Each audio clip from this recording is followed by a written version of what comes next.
Salam saudara terkasih di dalam Tuhan. Tema renungan kita hari ini adalah ketakutan dan kecemasan di tengah ketidakpastian.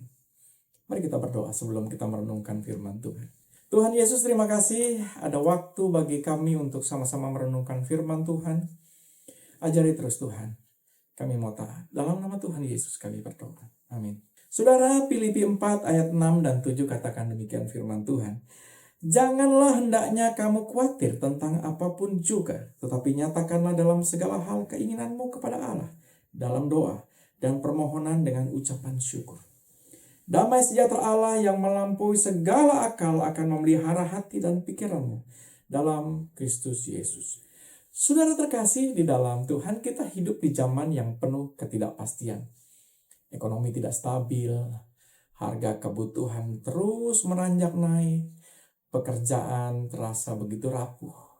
Masa depan seolah berkabut, bahkan tekanan hidup datang silih berganti. Sebagai manusia, wajar bila kita merasa begitu takut dan cemas.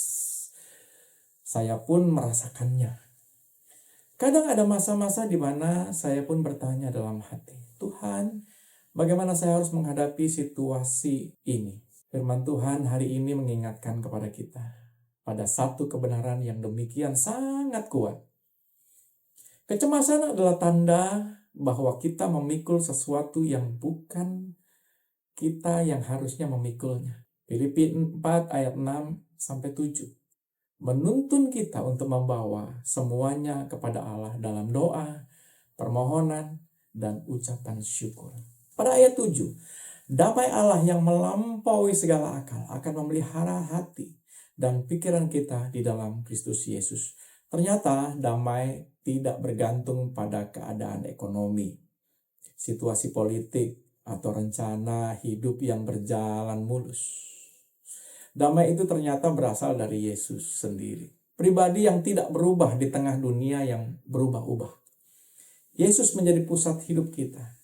Kecemasan mulai hilang cengkramannya. Bukan karena masalahnya hilang, tetapi karena Yesus memelihara hati kita dengan damainya yang tidak dapat dijelaskan dengan logika manapun.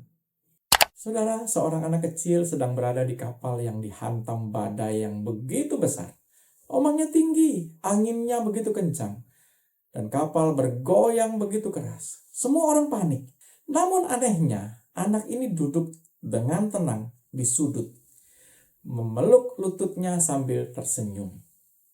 Seorang penumpang dewasa heran dan bertanya, "Nak, mengapa kamu tidak takut? Ini badai besar loh." Anak itu menjawab dengan sangat-sangat sederhana, "Ayahku yang mengemudikan kapal." Anak itu tidak mengerti tentang badai. Ia tidak mengerti arah kapal. Ia tidak tahu apakah kapal itu akan selamat atau tidak. Tetapi satu hal yang ia tahu, ayahnya mengendalikan kemudi. Badai tetap ada, tapi hatinya tetap tenang. Saudara, seringkali kita merasa seperti berada di kapal itu, bukan? Yang terombang-ambing karena badai. Bisa di tengah badai ekonomi, badai tekanan pekerjaan, atau masa depan yang tidak pasti. Tetapi ketika kita menyerahkan semua kecemasan itu dalam doa kepada Tuhan, kita disadarkan bahwa Tuhan memegang kendali. Kita aman dalam tangannya. Damai yang tidak bergantung pada keadaan. Damai yang hanya dapat diberikan oleh Yesus Kristus. Saudara, kecemasan akan selalu mencoba masuk. Tetapi damai Kristus lebih kuat daripada badai apapun. Hari ini, mari bawa seluruh beban kita kepadanya. Mari biarkan Yesus memelihara hati dan pikiran kita dengan damai yang melampaui segala akal itu. Di tengah ketidakpastian, kita tetap aman karena Yesus memegang kemudi hidup kita. Amin. Mari kita berdoa.